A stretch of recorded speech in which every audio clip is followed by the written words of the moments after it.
Padre, te alabamos. Oh Jehová, Señor Dios, nuestro Dios, único, eterno y soberano. No hay otro fuera de ti, Señor. No hay nadie delante del cual podamos ir con certeza de que es Dios, solamente tú. No hay otro Dios. No hay salvación fuera de ti, Señor. No hay conocimiento ni sabiduría fuera de ti, Señor. No hay revelación real revelación que no venga de ti, Señor. Dios mío, tú eres el creador de los cielos y de la tierra. Los cielos cuentan tu gloria, Señor. El firmamento anuncia la obra de tus manos.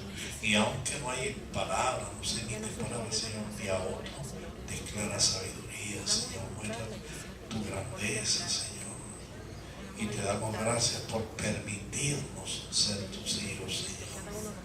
Te damos gracias por permitirnos entrar en tus cosas.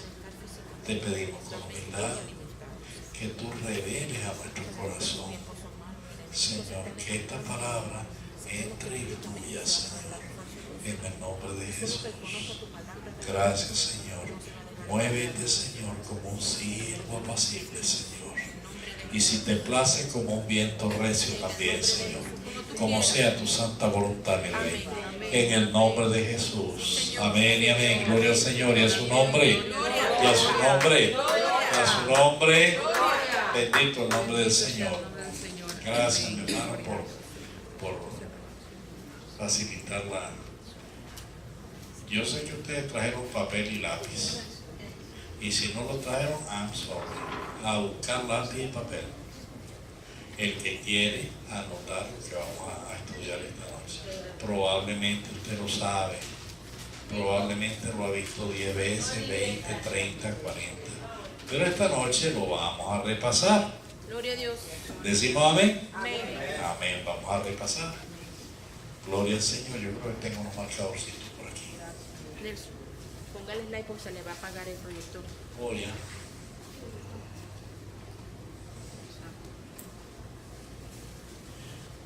Gloria sea el nombre del Señor. ¿Qué haría yo sin mi esposa? ¿Qué problema tan serio tengo yo si no tengo a mi esposa por aquí?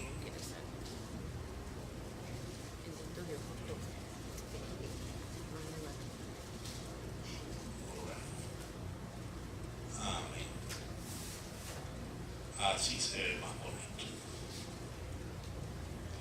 Quiero confesarles algo, hermano. Ustedes ven la cornetita chiquitita esa que aparece ahí en la mano izquierda ahí. Esa es, sí, mi hermanito, del lado acá, por favor. Esa es un sonido de chofar. Oh, gracias. Es un sonido de chofar que yo lo incluí en las presentaciones, pero como se está trabajando a través del proyector, habría que conectar el proyector con la computadora, con el mixer, y bueno, sería un lío. Entonces no vamos a oír el chofar. Pero nosotros no queremos oír el chofar, queremos oír ¿qué? La trompeta. La trompeta. Amén. La final trompeta. Amén. Ahora bien, las trompetas tienen, acuérdense que el Señor mandó a fabricar 2 trompetas y tenían que ser de plata. Nada de cobre, nada de bronce, nada de latón, nada, tenía que ser de plata. Y las trompetas tienen una característica que dan sonido claro. Amén. La palabra del Señor dice, si la trompeta no diere sonido cierto, en vano vela la guardia. O sea que hay un sonido específico que llama a congregación. Aleluya. Y hay otro sonido específico que llama a mover las huestes de Dios. Amén. Nosotros tenemos que estar, yo les invitaría a que usted revise la internet y ponga el sonido del chofar, sonido de partida, sonido de reunión, y que usted se familiarice con esos sonidos. No que se los aprenda, sino que se familiarice, porque tienen ciertas características. Cuando usted lo escucha, hermano, usted siente escalofrío en el cuerpo. Usted siente, y eso es escalofrío, no es que le pega fiebre ni nada, es la presencia del Señor que le está diciendo: he aquí que estoy a la puerta y vengo pronto. Gloria a Dios. Amén, hermano.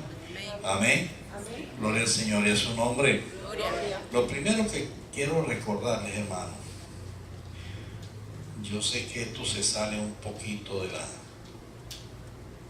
de la enseñanza, pero necesitamos hacerlo. Estoy bien ahí, ¿verdad que sí? Sí, yo me veo bien así, feito y todo, pero me veo bien.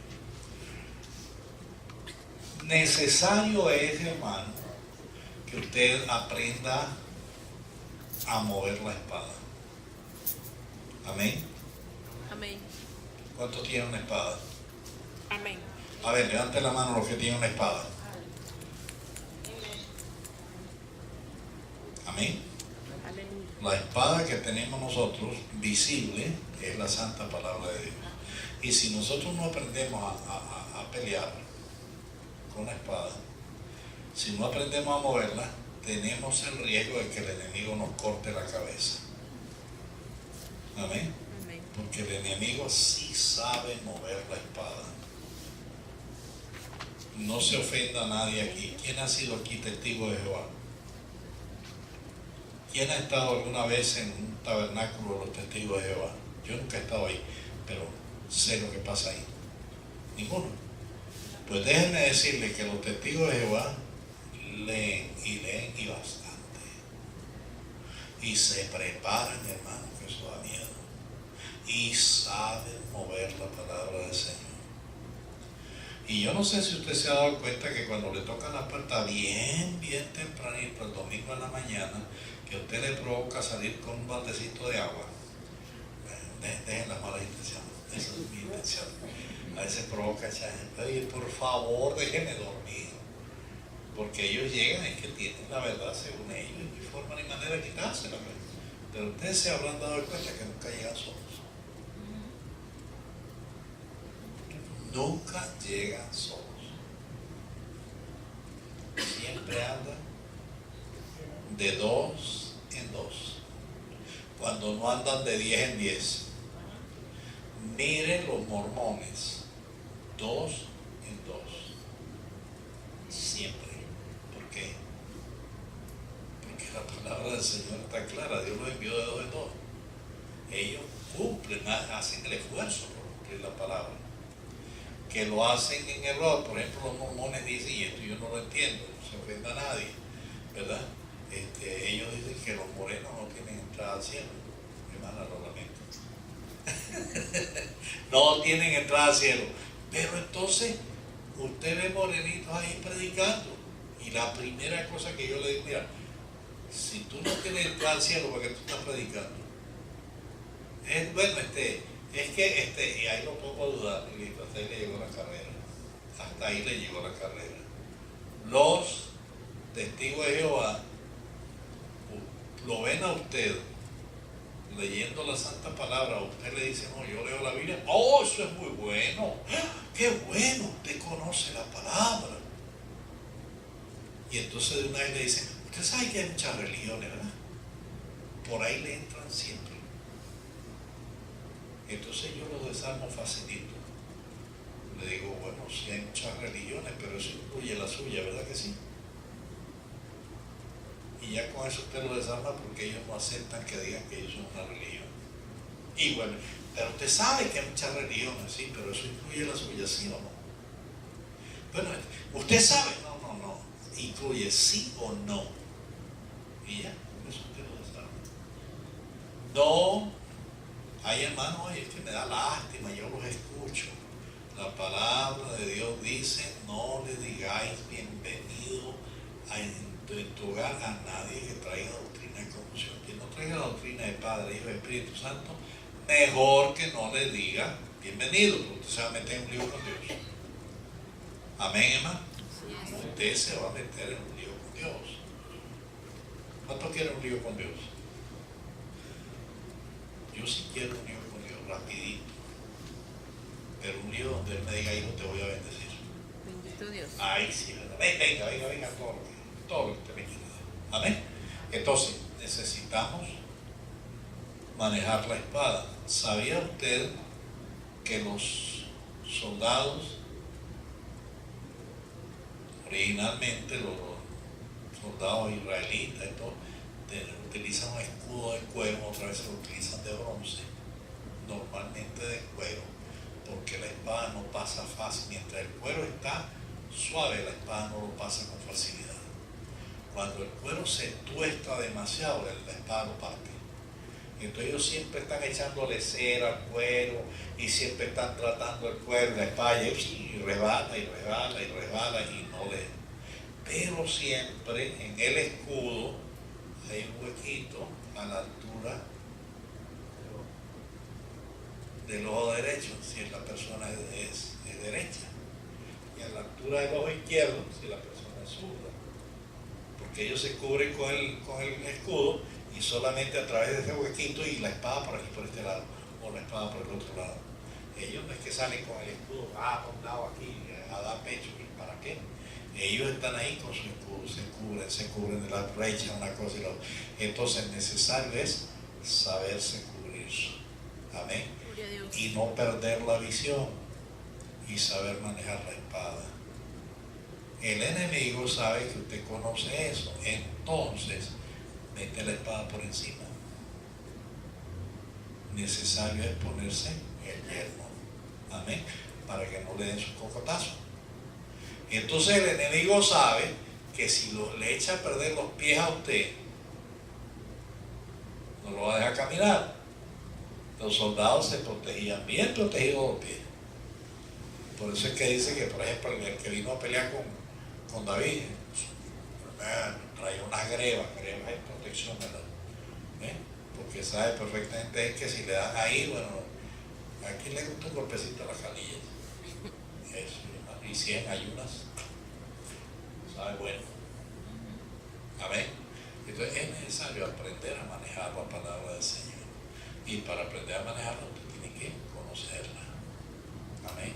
Amén. Amén. Empecemos por ahí, hermanito. Esto lo vamos a reunir con lo que tiene que contar los libros de Moisés. ¿Quién me los dicta? ¿Quién me los dicta? ¿Quién me los dicta?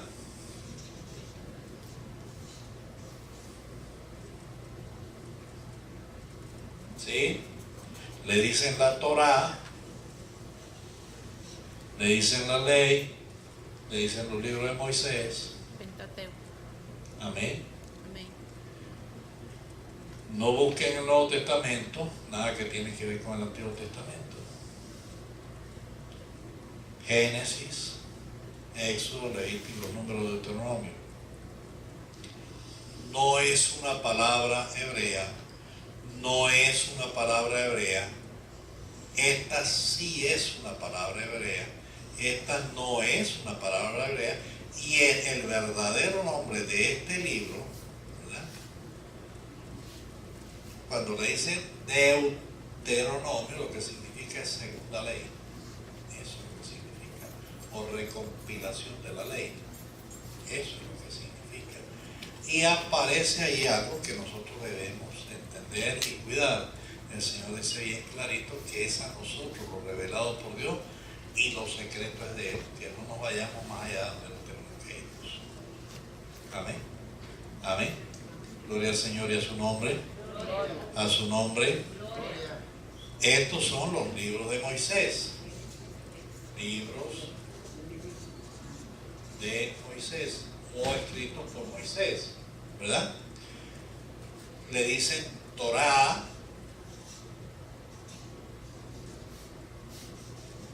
que si usted lo quiere escribir en hebreo, pues también lo puede escribir, ¿verdad? Y es en esta forma, ¿verdad? Y trae en esta forma, ¿verdad? Y trae acá y una, la D, esta es como una Bab, como una O, esta se utiliza como una R así en esta forma. No, casi una D, con una R en esta forma, que es muy parecida a la Bab, y una H, una H, eso es lo de menos. Lo importante del caso es que cuando se habla de Torá es sencillamente palabra. Amén. La Torá, la ley, los escritos de Moisés. Cuando usted escuche Torá, eso es ley, eso es palabra escrita, o sea, la palabra, todos los escritos por Moisés. Le dicen a estos cinco números, los llaman así, los libros de Moisés, de la Torá, ok, la ley. Bien. Le quiero enseñar esto, hermano. Yo sé que usted lo sabe, pero quiero refrescárselo. A lo mejor hay algo que usted no se ha dado cuenta. Este libro es histórico. Génesis es histórico. Éxodo es histórico. Levítico tiene cierta historia, pero es ley. Viene de la tribu de Leví. Es la enseñanza que se le dio a los levitas para cómo deberían de ellos funcionar en el tabernáculo. Amén. Números, sencillamente, es histórico, y lo que habla ahí es la mayoría se utiliza el título por lo importante que tiene adentro el libro. Lo que habla allí es de cuántas personas tenía cada tribu, dónde se movilizaron, qué hicieron, pero aquí, ¿verdad?, hay mucha enseñanza respecto al sacerdocio. ¿Ya? Y en Deuteronomio es una repetición y una recompilación de las enseñanzas de Moisés. Las reunió todas en un libro poco antes de él partir. Amén. Este es un libro doctrinal, para los judíos. Este es un libro doctrinal. Todo esto que está aquí, ¿verdad?, en cierta forma es histórico. Éxodo viene a ser el evangelio del Antiguo Testamento. Y en el libro de Génesis, el capítulo 3, verso 15, se llama proto, así con H, evangelio. ¿Por qué? Proto significa el primer evangelio, la primera buena noticia, la primerita buena noticia que hubo de salvación. Proto es inicio, principio, lo primero. ¿Ya? Bien, luego de esto vamos a tener, a ver quién se acuerda. ¿Quién se acuerda? Josué, Jueces y Ruth. A ver. Ruth. A ver. A ver. A ver. ¿Quién se acuerda? Primera y segunda de Reyes, primera y segunda de Crónicas, primera y segunda de Samuel. Primera y segunda de Samuel. Primera y segunda de Reyes. Segunda de Reyes. Primera y segunda de Crónicas. Primera, segunda de Crónicas. Esdras, Nehemías y Esther. Nehemías y Esther. Todos estos libros son históricos. Y ahí se termina la Biblia para los judíos, porque lo sepa usted. Hasta ahí llega la historia de los judíos. Esa es la historia de los judíos. Esta es la formación del pueblo hebreo. Después de esto tenemos aparte lo que son, por ejemplo, Job, ¿verdad?, que de paso, si bien es cierto que es un libro, tiene doctrina, hay que tener mucho cuidado con las doctrinas que se sacan del libro de Job, porque es el punto de vista de aquel momento. Por ejemplo, en Josué, nosotros nos encontramos con algo bien tremendo. El otro día hablábamos respecto a eso. Tú, sol, detente en Gabaón, y tú, luna, en el valle de Jalón. Eso para aquel momento fue correcto, porque la gente se imaginaba que la Tierra era el centro del universo y que todo giraba alrededor de la Tierra. Hasta que Galileo Galilei se dio cuenta que la cosa era al revés, y es que el Sol es el centro de la Vía Láctea y la Tierra está dando vueltas. Entonces sacó su historia, sus estudios, de que la Tierra tiene su movimiento de traslación y su movimiento de rotación, y entonces por eso lo montaron en una hoguera y ya lo iban a quemar, hasta que lo agarraron por blasfemo y que eso era contrario a la palabra, porque eso fue lo que hizo la Iglesia Católica al aferrarse, ¿verdad?, y no darle entrada a la verdad, a la realidad. Entonces, ¿qué pasó? Lo sacaron de la hoguera. Digo, ok, yo digo que eso es mentira. Y entonces cuando lo bajaron de la hoguera, soltó la palabra que ha repercutido por siempre: por si mueve, por si mueve. O sea, ok, yo digo que es mentira, pero de que se mueve, se mueve. Y ahí se quedó. Amén. Son cosas que es bueno que usted las conozca, ¿verdad? Porque usted se va a encontrar con que le van a decir que la Biblia tiene equivocaciones. La Biblia no tiene equivocaciones. La Biblia trabaja con la gente en el momento en que le tocó. Gloria a Dios. Amén. Amén. Si Josué en aquel momento dice: tierra, detente, la gente lo va a mirar y el general se chifló y lo abandona. La gente veía que el sol salía y se ocultaba, y que la luna salía y se ocultaba, pero nadie sabe, o sea, esa gente no sabía, y usted a lo mejor no lo sabe. ¿Sabe cuánto peso está resistiendo usted en este momento sobre usted? ¿No sabe? Alrededor de 7 toneladas, que lo mantienen pegadito a la tierra. Si no fuera por eso, saldría volando para afuera. ¿Sabe a qué velocidad está corriendo la Tierra? A 300 y pico de kilómetros por hora. Si la Tierra se detuviera, nosotros saldríamos volando a estrellarnos contra lo primero que encontráramos por ahí. Y nosotros no nos damos cuenta de ese movimiento. Y en aquella época, pues, menos se daban cuenta. Entonces usted va a encontrar que la gente le va a decir que la Biblia está equivocada. La Biblia no está equivocada. Dios habla de acuerdo al momento. Amén. Dios es sabio. Amén.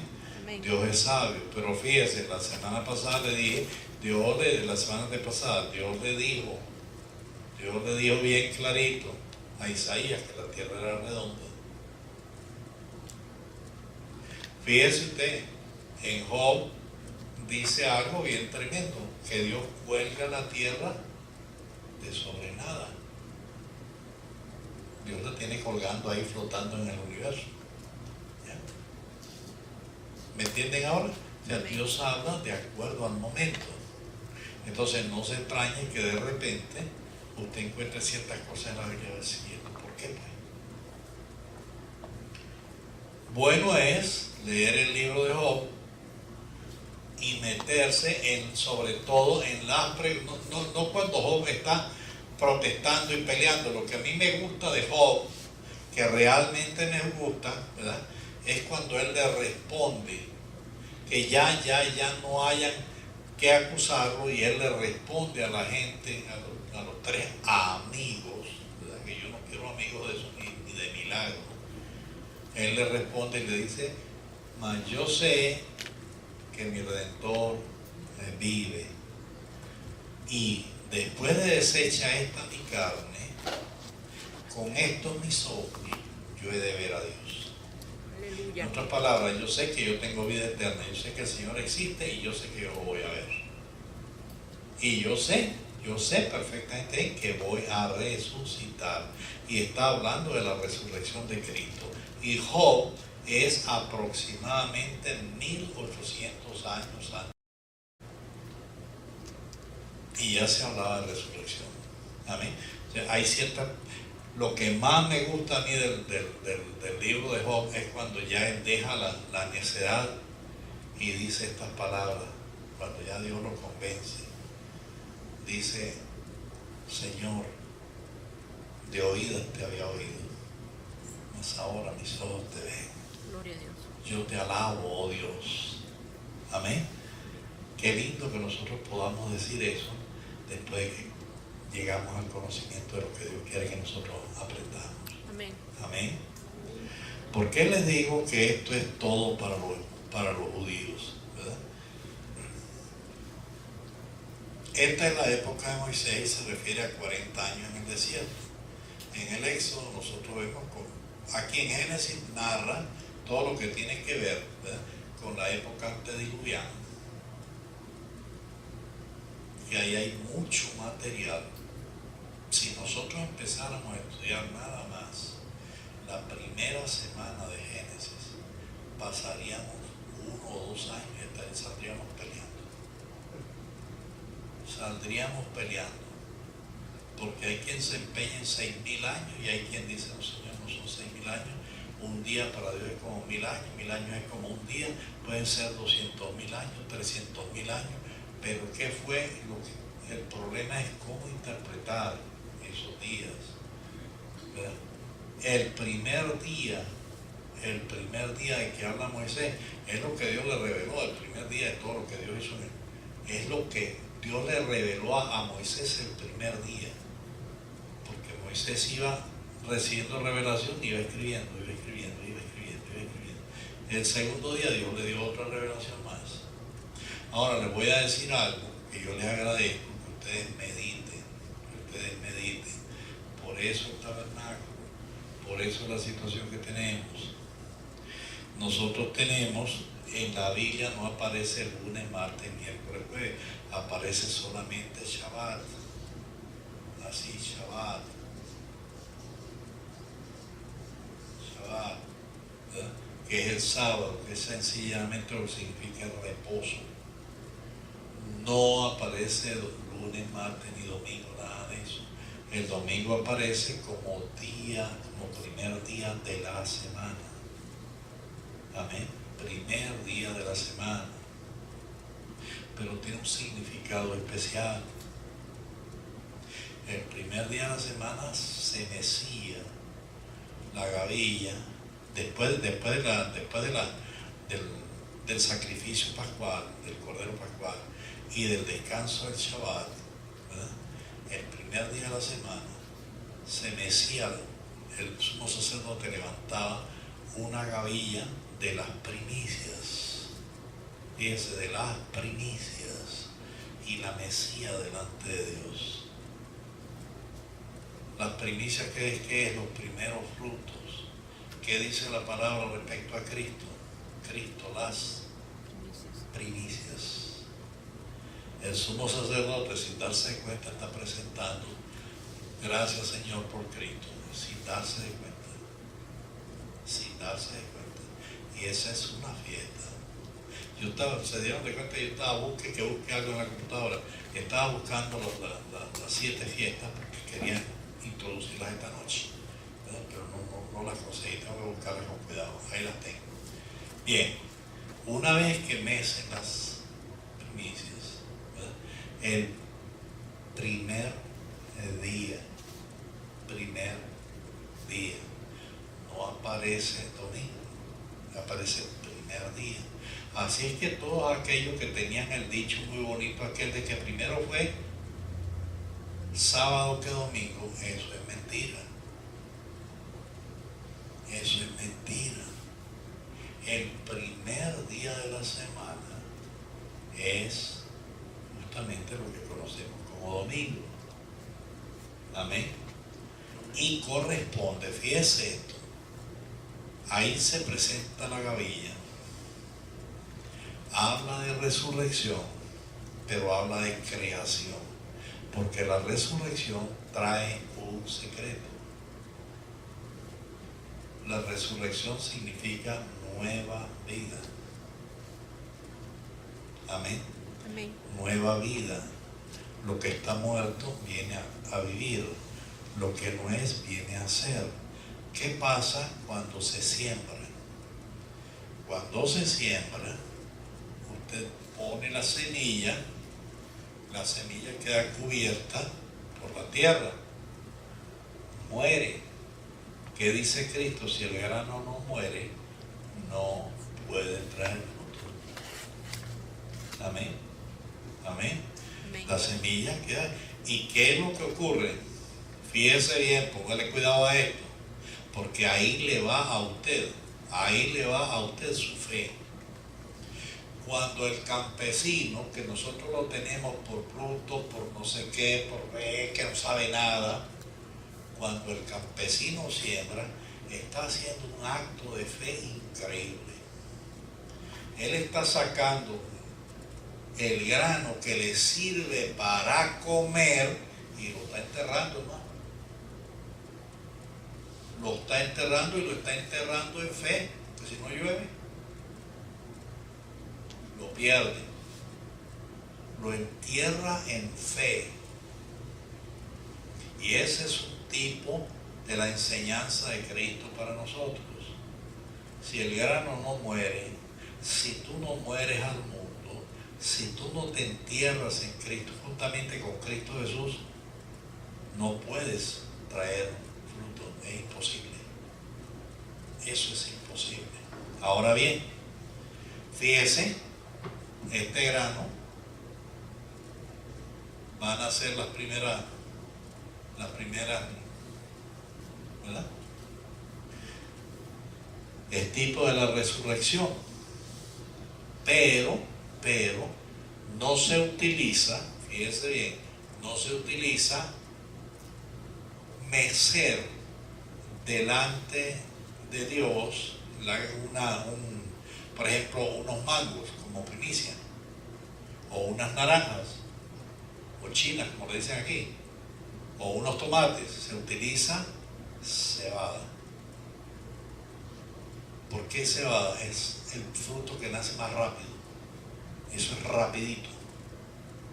Y apenas empieza, inmediatamente empieza a echar espigas. Inmediatamente.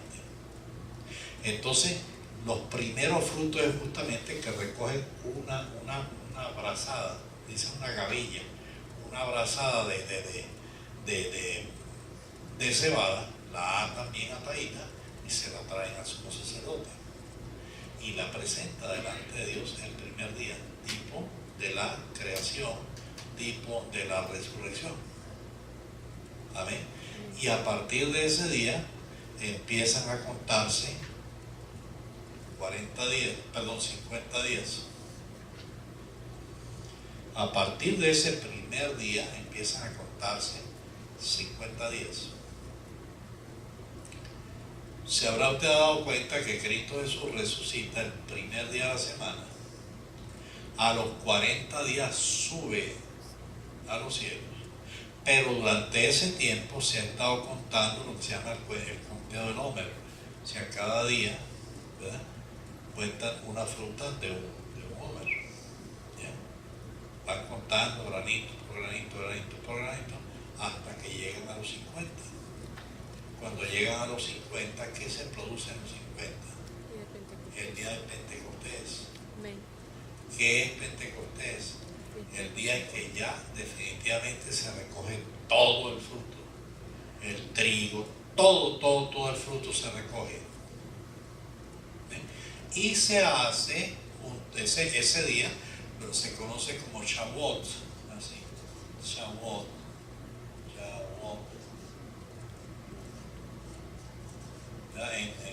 En hebreo se escribe de allá para acá al revés. Se conoce como Pentecostés. ¿Por qué Penta significa 50 y Costes es fiesta, la fiesta de los 50 días. Pentecostés, Penta es 50 en griego y Costes es fiesta. Pentecostés, y se realiza junto con la fiesta de las trompetas. Alborotado de trompetas y suenan trompetas, es de alegría porque se ha logrado toda la cosecha. Ahora acuérdense que el día de Pentecostés se recoge la primera gran cosecha de la iglesia, cuando Pedro predicó las buenas nuevas. Amén. Cuando Pedro desde la parte alta del aposento alto predica, ¿verdad?, las buenas nuevas. Ahora bien, todo esto está ligado con lo que se efectúa, todas las fiestas que se efectúan en el tabernáculo. Todas estas gavillas que se mecen, todo eso se hacía exactamente en el tabernáculo. Y Dios lo instituyó antes de que entraran en la tierra prometida.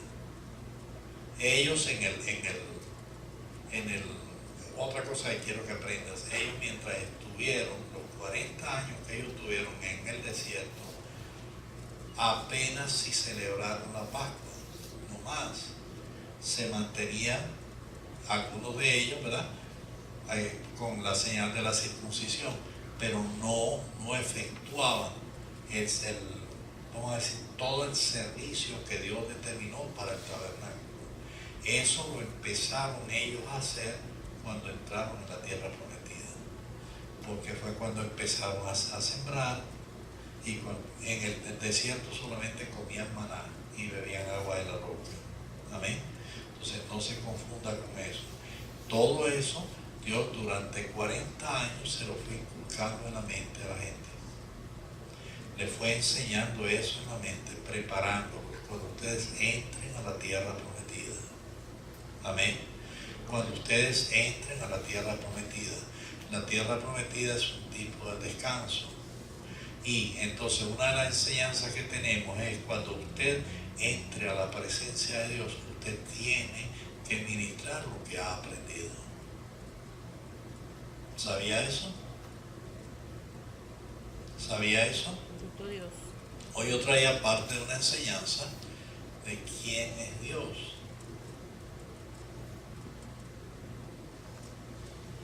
La palabra del Señor, ahorita vamos a seguir con eso, no quiero que se nos reúna mucho. La palabra del Señor dice que Adán y Eva caminaban con Dios en el huerto, pero la palabra de Dios dice que al Padre nunca nadie le vio. Entonces, ¿con quién era que caminaban ellos? ¿No se ha hecho esa pregunta? ¿Con quién era que caminaban? Si al Padre nunca nadie le vio, ¿con quién era que ellos caminaban entonces? ¿Quién fue el que habló con Noé? ¿Quién fue el que habló con Noé? ¿Quién fue el que determinó que venía un diluvio sobre la tierra?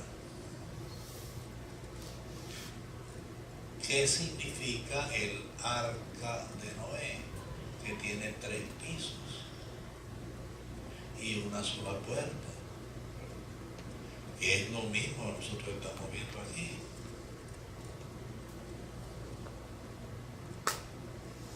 Y cuando Dios cierra la puerta, nadie abre.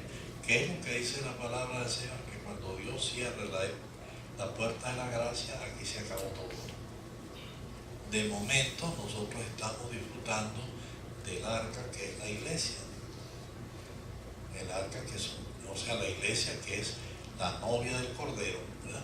Es un tipo del arca donde venimos de todo tipo, perdón, no se ofenda, de todo tipo de animalitos de la tierra, ¿verdad? Porque ¿quién de nosotros no tiraba pataditas?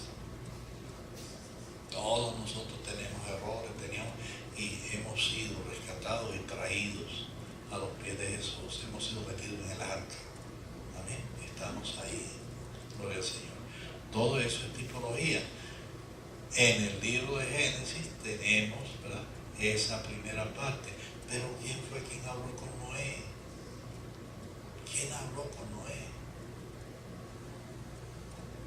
La Biblia no dice que fue un ángel. La Biblia dice que fue Dios. Y le dijo bien claro: a ti he visto justo en esta generación. Pero antes, los hombres habían empezado a buscar a Dios. O sea, que se habían olvidado del Dios de la creación. Se habían olvidado totalmente del Dios de la creación. Amén. En un periodo de unos 1600, 1800 años, la humanidad se había olvidado de Dios. ¿Sabía usted que aunque nosotros reconocemos que Matusalén es el hombre más viejo del mundo, probablemente murió en el diluvio? Porque la cuenta da exactamente hasta el año del diluvio. ¿Sabía usted que el papá de Noé y toda la familia de la esposa de los hijos de Noé y todos esos familiares de ellos se quedaron en el diluvio. Y sabe usted que muchos de sus familiares se van a quedar en el rapto de la iglesia.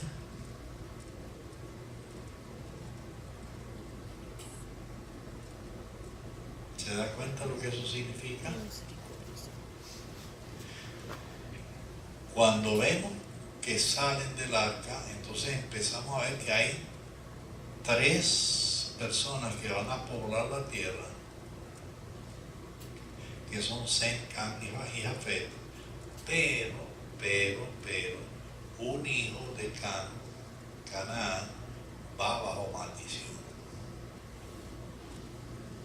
Y eso trae consecuencias. Va bajo maldición por lo que Cam hizo a su padre. Probablemente alguien dice que le hizo, para mí, que lo vio desnudo, y eso para Noé fue una ofensa, y ya, y basta con eso. No vamos a comentar nada de eso.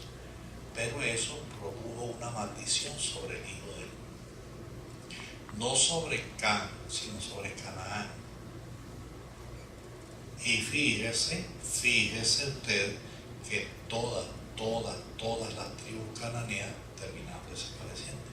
Todas. Ahora, una de las cosas que nosotros vemos ahí es el problema de la ley. Que los hijos llevaban las culpas de los padres. La culpa no era de Canaán, la culpa era de Cam. Ahora, Dios cambió, ahora los hijos no van a llevar la culpa de los padres. Cada quien, todas las almas son del Señor, pero cada quien va a dar cuenta. Amén. Amén.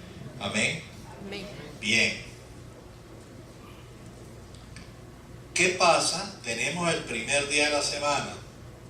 Primer día.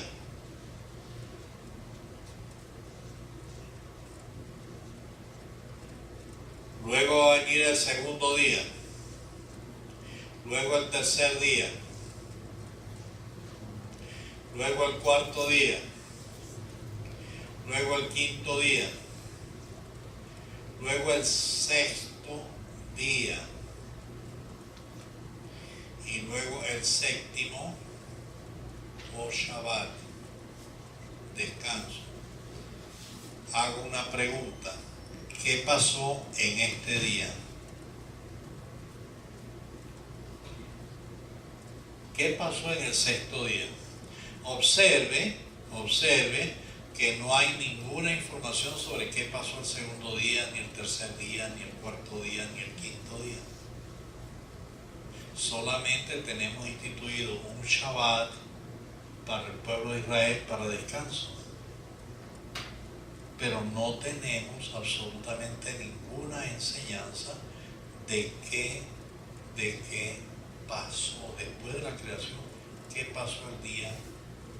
Porque no es que llegó el día séptimo y entonces empezó el octavo, el noveno, el décimo y llegó el 14 y eso no fue así.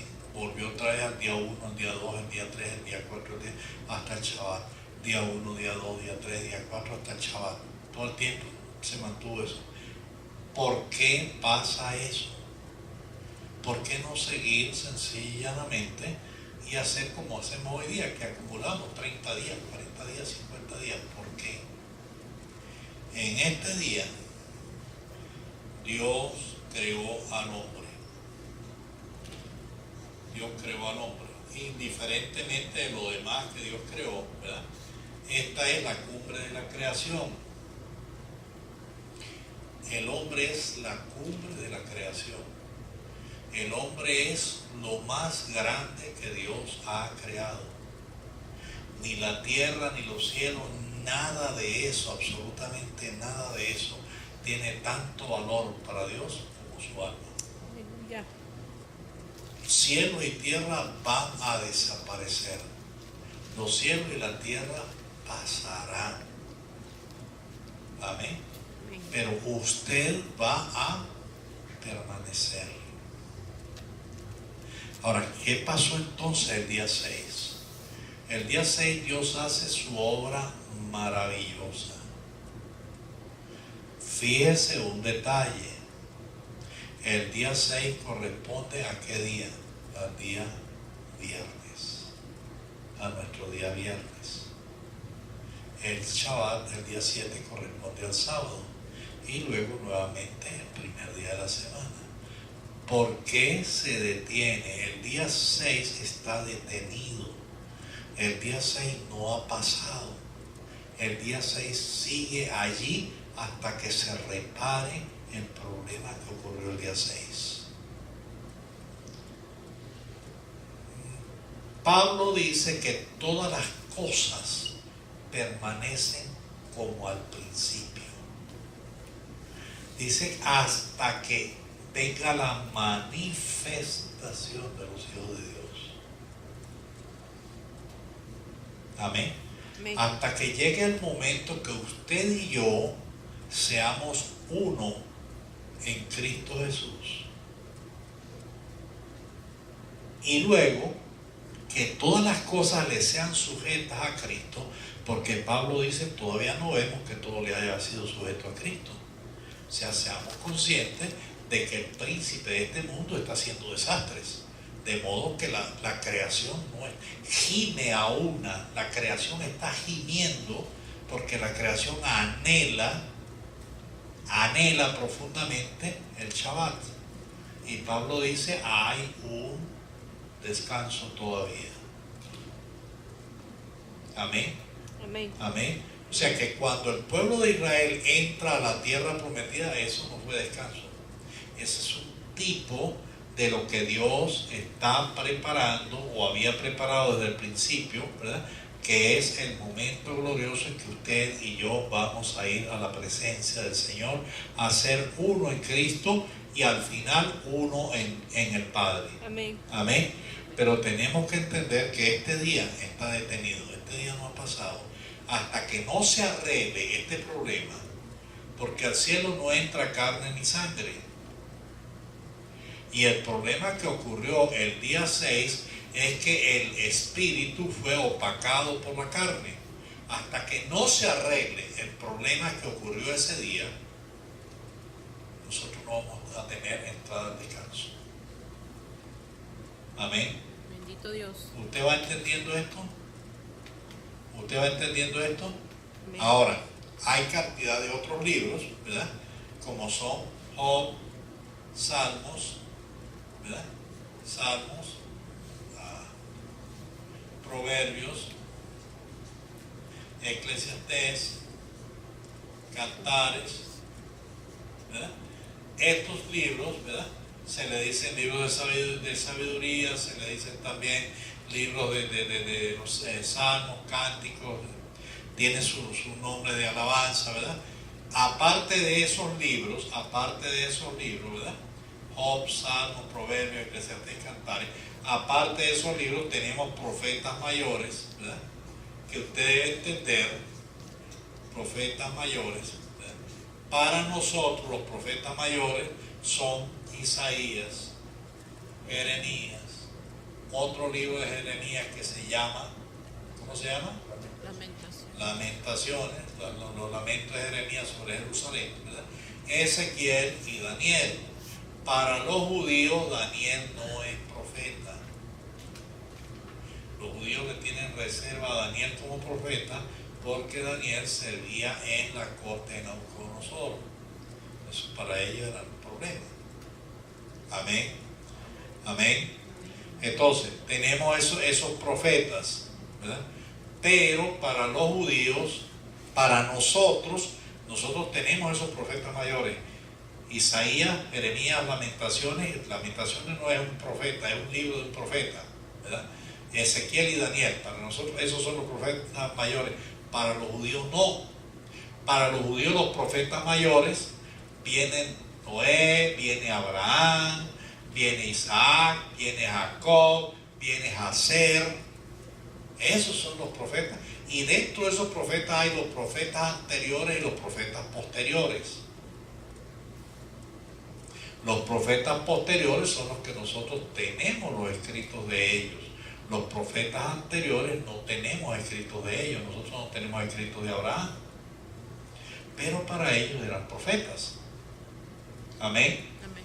Gloria al Señor y a su nombre. Gloria. A su nombre. Gloria. Luego vienen los profetas menores, 12 profetas menores.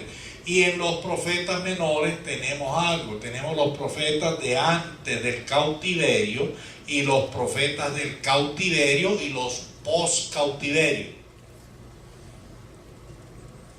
Profetas que profetizaron antes del cautiverio. Uno de ellos, por ejemplo, Joel, se estima que Joel fue el primer profeta menor, el primer, antes inclusive que Jeremías, que Isaías. ¿Sabía usted que Isaías murió prensado entre dos troncos de madera y lo aserraron por el centro? Lo amarraron a dos troncos y le pasaron una sierra y los partieron de cabeza a los pies. Así murió Isaías. Isaías tuvo un ministerio de 52 años y en 52 años no se convirtió nadie. Y es uno de los profetas más prolijos en cuanto a enseñanza en relación a Cristo Jesús. Si algún día tenemos la oportunidad de estudiar el libro de Jeremías, nos vamos a quedar asombrados de la enseñanza tan tremenda que hay en ese libro. El libro de Jeremías es un tratado completo de buenas nuevas de salvación. Amén. Es un tratado completo del Evangelio. Ahora bien, además de eso, de los profetas menores, ¿verdad? También tienen los judíos, ¿verdad?, un conjunto de libros apócrifos, ¿verdad?, donde están Primera, Segunda de Macabeos, ¿verdad?, donde están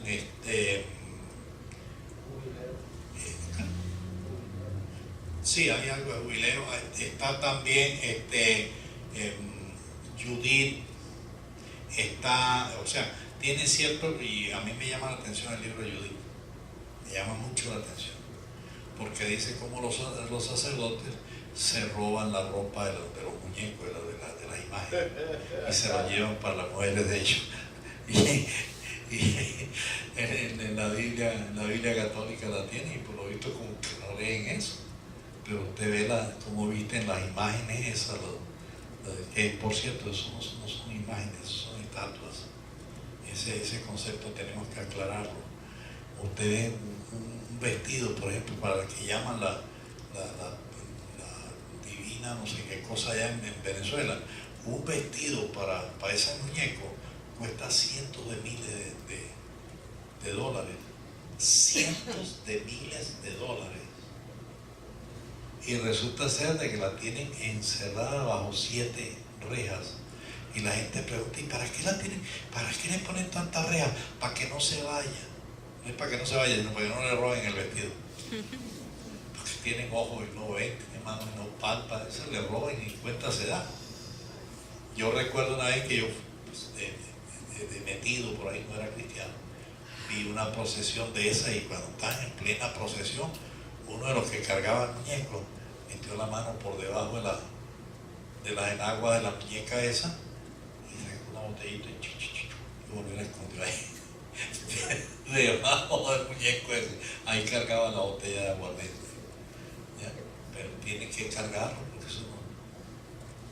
Y hay quien dice, no, que lo tienes bajo 7 candados para que no se vaya, para que no se la vaya, para que no se la robe. ¿Ya? Ahora bien, para nosotros estos libros son históricos, la mayoría tenemos parte de doctrina, pero para nosotros, ¿verdad?, todo esto está revelado en Mateo, Marcos, Lucas, que son los 3 evangelios sinópticos. Evangelios sinópticos, porque dicen lo mismo en diferentes formas. Se estima que el primer evangelio fue de Marcos, y de allí que Marcos escribió el evangelio según San Pedro, y de allí se copiaron Mateo y Lucas. Eso es lo que dicen. Además de eso, está el evangelio según San Juan, ¿verdad? Está el libro de los Hechos, que fue escrito por Lucas. ¿Ya? Luego está Primera, Segunda de Corintios. ¿Ah? No, perdón, Romanos. Primera, Segunda de Corintios. Éfesos, Gálatas, Colosenses, Filipenses, Primera, Segunda de Tesalonicenses, Primera, Segunda de Timoteo. ¿Hay quien me ayuda? Tito, Filemón, ¿quién más? Santiago, ¿quién es Santiago? Hebreos se estima que fue escrito por Pablo, otros dicen que no. Yo personalmente creo que fue Pablo. Además de eso está también Santiago. ¿Quién es Santiago? Hermano del Señor Jesucristo. Por eso es que aparece como primera epístola antes que Pedro. Aparece como primera epístola antes que Pedro. ¿Ya? Y era el que estaba al frente de la iglesia en Jerusalén. Eso lo vemos allá en Hechos 15. ¿Verdad? Luego está, después de primera y segunda de Pedro, está primera, segunda, tercera de Juan. Y luego está Judas, pero no el Iscariote. No se vaya a equivocar en eso. Y primera, segunda de Juan, no vaya a equivocarse como alguna persona que cree que fue Juan el Bautista. No, es Juan el apóstol. Hay quien dice que es Juan el anciano, que fue otro. Y luego está el Apocalipsis o Revelación. ¿Amén? Es necesario, ¿verdad? Es necesario que tengamos una visión clara de lo que es para nosotros el Nuevo Testamento. Es sencilla y llanamente cumplimiento de todo el Antiguo Testamento. Eso es todo. Ahora, ¿qué es lo que se abolió? ¿Qué es lo que está abolido? Que ya no hay necesidad de cumplirlo. La gente dice, no, la ley fue abolida. La ley no ha sido abolida. Lo que está abolido es la parte sacrificial. La parte sacrificial, lo que tiene que ver con el sacrificio del Cordero Pascual. Nuestro Cordero ya fue sacrificado, Cristo. Amén. Ya no hay otro sacrificio por el pecado. No lo hay, hay un solo sacrificio y es Cristo. Amén. Amén. Amén. Otro punto importantísimo para que podamos entender el Evangelio. Cristo Jesús no vino a abrogar la ley. ¿Qué es lo que se considera la ley? ¿Qué es lo que se considera la ley? Los 10 mandamientos, eso es lo que se considera la ley. Las demás leyes son leyes sociales, leyes sanitarias, que para aquel tiempo tenían sentido. Hoy día pues hay leyes de esas que no tienen sentido. Por ejemplo, que una casa le salía moho y tenían que ver a ver si eso era lepra, porque esa era la situación de ese momento. Hoy día eso no se usa. Pero lo que tiene que ver con el amar a Dios sobre todas las cosas, eso es imposible dejarlo a un lado. Amén. Eso es imposible dejarlo a un lado. Vamos a dar una materia pendiente que yo quiero que ustedes mediten en esto. ¿Debemos guardar el Shabbat, sí o no? ¿Alguien me responde esta noche? No. ¿Por qué no? No sabemos cuál es el calendario. ¿Cuál es tu descanso? Cristo. Nuestro descanso es Cristo. Nuestro descanso es Cristo. ¿Está bien? Ciertamente tiene razón el hermano lo que dice. Tiene razón. Porque según la palabra es eso, pero según el discernimiento es otra cosa. Que es la parte que nosotros tenemos. Fíjense que cuando empezamos el estudio le dije, bueno, una de las cosas que dicen los eruditos es muy bueno, hermano, que nosotros conozcamos, pero que aprendamos a discernir. El hermano tiene un discernimiento bien tremendo que el otro día nos pusimos ahí de joven. Y yo le dije, no, mire, ese tema, más adelante nos sentamos y hablamos. porque es que tiene un discernimiento bien tremendo, bien tremendo. No todo el mundo puede sumergirse en aguas profundas y sin ahogarse. No todo el mundo puede sumergirse en aguas profundas sin ahogarse. Le hago la pregunta: ¿con quién hablaba Adán y Eva? ¿Con quién habló Noé? ¿Con quién habló Abraham? Miren las palabras de Abraham. Cuando va caminando al lado de ese personaje que va camino de Sodoma y Gomorra, los ángeles se han ido adelante, ya los ángeles estaban llegando a Sodoma, pero ese personaje se quedó allí con Abraham, y Abraham empezó a negociar con él. A negociar con él. Cristo Jesús se le fue rapidito, porque ese es el Señor Jesucristo, se le fue rapidito, porque no, Abraham le saca de gratis Sodoma y Gomorra, porque Abraham sabía negociar. No se ponga a negociar con los hebreos, mano, van a salir perdiendo, se lo garantizo. Se lo garantizo, mano. Esa gente son unos aviones para negociar. Pero fíjese la forma como él le negocia. ¿Qué le dice? El juez de toda la tierra no tendrá misericordia y condenará al justo con el impío. Mire la forma de negociarle, pero mire el título que le da. No le dice: un ángel de Dios va a matar. Le dice: tú eres el juez de toda la tierra. Tú eres el juez de toda la tierra. Porque si fuera así, si no fuera así, él hubiera dicho: bueno, yo voy a rogar al Padre Eterno, o yo voy a rogar a Dios para ver qué va a hacer. Él no dice eso. Él dice: por amor a esos 40 millones, por amor a esos 30, por amor a esos 20, por amor a esos 10, y si no se le va, se lo saca por amor a nada, gratis. Entonces, ¿quién es ese personaje? ¿Quién es el que le dio la ley a Moisés? ¿En qué fecha se recibió la ley?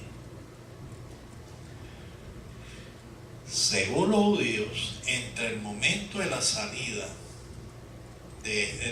o sea, en el momento en que se sacrificó el cordero y que llegaron a Sinaí y Moisés recibió la Torá, ellos estiman que pasaron exactamente 50 días entre las primicias y la Torá, ¿verdad? Ellos lo estiman así. Yo por ahí no me preocupo mucho. A mí me interesa es que va a venir el recoger la cosecha total. Amén. Y toda ella más está revelada en toda la Santa Palabra. Y toda ella se refiere al tabernáculo. Toda. Es el centro del libro de Éxodo. Fue tan tremendo, pero tan tremendo, no tanto por el tabernáculo, sino por una de las piezas del tabernáculo, por una de las piezas, que es la que tenemos que entrarle con cuidado a revisar, probablemente la semana que viene lo vamos a hacer, ¿verdad? Por una de las piezas del tabernáculo, donde se paraba esa pieza, o habían bendiciones o habían juicios, pero no pasaba desapercibido. Donde el arca del pacto se paraba, ahí había bendición. ¿Y a cuántos de ustedes les ha pasado que usted llega a un restaurante y el restaurante está solo y usted se sienta a comer y al ratito el restaurante se llena? ¿A cuánto le ha pasado? A ver, levante la mano lo que le ha pasado. ¿O no lo ha observado? Póngale cuidado. ¿Por qué pasa eso? Pero es que es una promesa que Dios le hizo a usted y me la hizo a mí. Es una promesa, dice, y a donde llegares, a donde llegares, la bendición que va con ustedes posará en ese lugar. Gloria a Dios.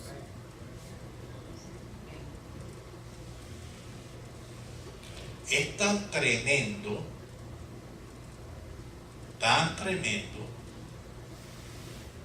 que hay una enseñanza que yo no la doy, y es que cuando alguien desprecia el Evangelio hay que quitarse los zapatos y sacudir el polvo y salir en carrera, para que las malicias se queden ahí y que no se queden las bendiciones de nosotros allá, sino que se vengan con nosotros, y con nosotros ni el polvo de ellos, nada, fuera, para que usted vea lo tremendo que es la bendición de Dios.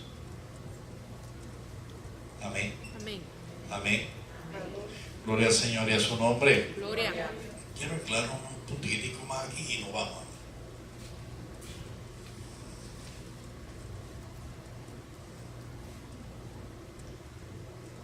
Por favor,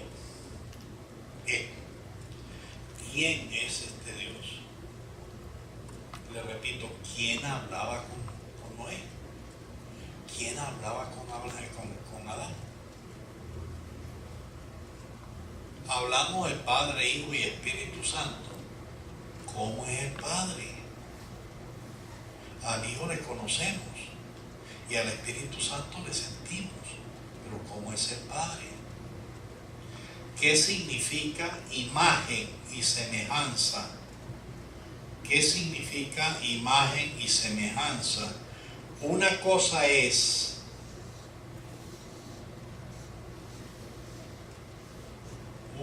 una estatua y otra cosa es a quién se asemeja esa estatua.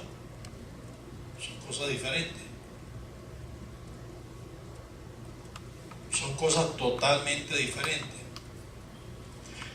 Nosotros normalmente decimos la imagen de fulana, dice la gente, por ejemplo, cuando sacan las muñecas esas en procesión por ahí,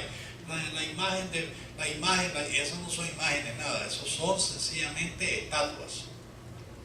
La imagen es lo que realmente refleja lo que usted está viendo. Cuando dice que Dios hizo al hombre a imagen y a semejanza de él lo creó, Dios no es un pedazo de barro. Dios no es un pedazo de barro, ni está compuesto de barro, ni de nada de eso. Dios hizo un cuerpo y sopló aliento de vida, aliento, espíritu, aliento de vida, espíritu, aliento de vida en esa estatua. Fíjese bien.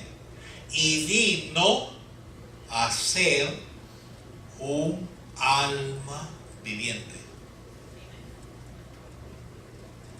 Fíjese bien eso. Son tres cosas diferentes que estamos viendo ahí. Pasa que los leemos a la carrera y no nos damos cuenta. Cuando usted ve aquí tres partes, esa es la misma enseñanza. Y cuando hablamos de Padre, Hijo y Espíritu Santo, es la misma enseñanza. Y cuando vemos el arca, cuando nosotros vemos el arca, que, perdónenme hermano, le voy a gastar otra hoja más. O está muy tarde ya, hermanito, voy a explicar lo que quiero explicar. ¿Ah? Bien. Hermano, le voy a echar a perder las hojas aquí, porque esto está muy grueso.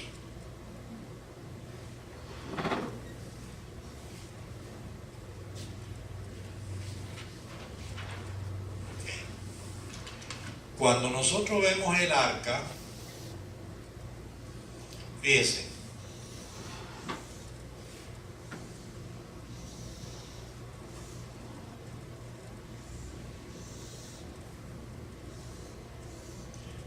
bien diagramada, pero más o menos. Más o menos. ¿Qué es lo que estamos viendo aquí? Madera, madera, madera, madera y madera. Por todos lados un cajón, una urna. El arca era una urna. Originalmente se le llama así, una urna. Hecha de madera de acacia. La madera de acacia es incorruptible, no le entra coquito. Eso no le entra jején, eso no le entra nada. Y dura como usted no tiene idea. Tipifica la humanidad terrena, el cuerpo terreno de Cristo Jesús. Eso es lo que tipifica. Forrada en oro. Tipifica la humanidad divina de Cristo, la doble humanidad de Cristo, humano y Dios. Pero observe que es diferente al propiciatorio. El arca es un cajón. ¿Y qué llevaba adentro? Es una urna. ¿Qué llevaba adentro? Las dos tablas de la ley. Cristo no vino a abrogar la ley, sino a cumplirla. Ese es el testimonio que Dios le manda meter ahí, ¿verdad? Un bowl con maná. Cristo es el pan de vida que descendió del cielo, estaba guardado ahí, y estuvo en un tiempo la vara de Aarón que reverdeció, tipo de la resurrección. La vara seca y reverdeció. Eso es todo lo que había dentro del arca. Y es tipo de Cristo Jesús. Y esa arca está metida allá en el lugar santísimo. Pero encima, mayor es mi Padre que yo. Óigamelo bien. Mayor es el Padre que yo. Todas las cosas que yo digo porque me las da mi Padre. Amén. Amén. Amén. Fíjese esto. El propiciatorio era una plancha de oro, de una sola, una plancha de oro gruesa, ¿verdad? Y tenía los querubines, ¿verdad? Yo esto no lo dibujo muy bien que se diga. Los dos querubines, ¿verdad? Los tenía presentados uno frente al otro. El uno miraba al centro del propiciatorio y el otro miraba hacia el centro del propiciatorio, uno frente al otro. Esto era de oro puro, y no era vaciado, sino que era labrado a martillo. Uno, oro puro, nada de madera, nada de nada. Tipifica al Padre sobre el Hijo. La razón de ser de todo esto. En su trono de gloria, en medio de él tenía que entrar sangre, tipo el sacrificio de Cristo. Ahí se derramaba sangre. Y entonces de en medio de ahí hablaba el Espíritu de Dios, el Espíritu Santo. Ahí están el Hijo, el Padre y el Espíritu Santo. Ahí está completito. Pero aquí hay algo más tremendo todavía. Aquí hay algo más tremendo que tenemos que entender. El un querubín habla del Antiguo Testamento. Mira hacia la cruz del Calvario. El otro querubín habla del Nuevo Testamento. Este mira hacia el futuro, este mira hacia el pasado. Este mira hacia el sacrificio de Cristo en el futuro. Cuando se mandó a construir el arca, Cristo todavía ni pensaba venir a morir en la cruz del Calvario. Hoy día cuando lo vemos a Cristo hacia la cruz allá atrás, hace 2000 años atrás que Cristo, o sea, tanto el Nuevo Testamento como el Antiguo Testamento están representados aquí. ¿Por qué 4 y no 3? Porque los 4 términos de la tierra mirarán a Él. Norte, sur, este, todos los términos de la tierra tienen que mirar. Hay un solo nombre bajo el cielo dado a los hombres, Cristo Jesús, el arca, tipo total de Cristo, cumpliendo totalmente la ley. De hecho, Él es la palabra viva. Él es el pan que descendió al cielo. Él es la resurrección y la vida. Gloria a Dios. Amén. Amén. Amén. Entonces, fíjense, y esta parte, ¿verdad? Esta parte, o este utensilio, o este mueble, como se le quiera decir, ¿verdad? El arca, estaba en lo más profundo, allá en lo más profundo. Allá entraba una sola vez al año el sumo sacerdote, más nadie, y tenía que entrar con sangre. Ahora observe este detalle. Esa arca la sacaban los sacerdotes cuando iban a la guerra y la tenían que llevar aquí en el hombro. No podían llevarla colgando, no podían llevarla. David se le ocurrió llevarla en una carreta y causó una tragedia. Un personaje de apellido Pérez se le ocurrió tocar el arca porque el arca se estaba tambaleando y Dios lo mató en el acto. Ahora, ¿es Dios injusto? O sencillamente Dios es justo y quiere que se respeten sus cosas. Amén. Eso como un abreboca está allá, y era la única parte que se sacaba cuando iban a la guerra. No se sacaba el candelabro, no se sacaba la mesa, no se nada, exclusivamente el arca. ¿Por qué? Porque es que el Espíritu de Dios es el que pelea por ti y por mí. Aleluya. Lo dejamos hasta aquí. Amén. Dios nos bendiga. Amén. Esta noche se ve que están cansados. Oye, pero resistan. Yo trabajé anoche hasta las 9 de la noche y me paré esta mañana a las 3:30 de la mañana y me fui a trabajar y aquí estoy. Y ya estoy viejito. ¿Cómo que ustedes no resisten? Amén. Bien. Gloria a Dios. Dios nos bendiga.